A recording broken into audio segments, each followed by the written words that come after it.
Τώρα που σφίγγουν οι ζέστες, μπορεί να δείτε και μυρμήγκια. Ζημιά στα φυτά τα μυρμήγκια δεν κάνουν.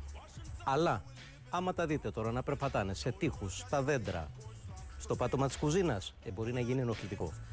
Μπορείτε πριν πάτε στη χημική λύση να τα εξοντώσετε, να χρησιμοποιήσετε μια φυσική λύση που απλά θα τα κάνετε να αλλάξουν προορισμό. Έχετε λεμόνια, πορτοκάλια που καθαρίζετε και τρώτε, μην πετάτε τις φλούδες. Θα χρειαστείτε 2 φλιτζάνια φλούδες εσπεριδοειδών και 1 λίτρο νερό. Στο κατσαρολάκι μας θα βάλουμε μέσα 1 λίτρο νερό που το έχουμε ήδη μετρήσει.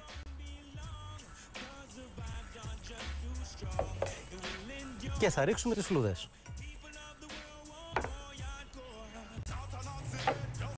Ανάβουμε τη φωτιά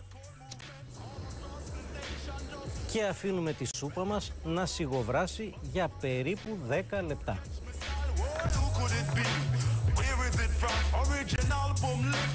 Πέρασαν τα 10 λεπτά, έχει σιγοβράσει, το αφήνουμε λοιπόν τώρα να κρυώσει και αφού κρυώσει σουρώνουμε και το μαζεύουμε το υγρό.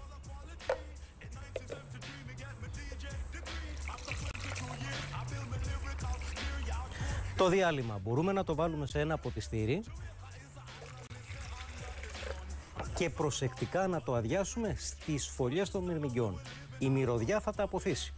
Αν τώρα τα μυρμήγκια έχουν κάνει φωλιά πάνω στον τοίχο, θα το βάλουμε στο ψεκαστήρα και θα ψεκάσουμε με τον ίδιο τρόπο τις φωλιές.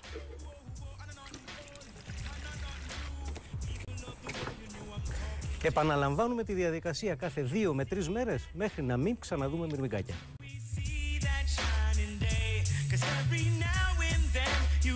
Some real reggae music getting some airplay, but we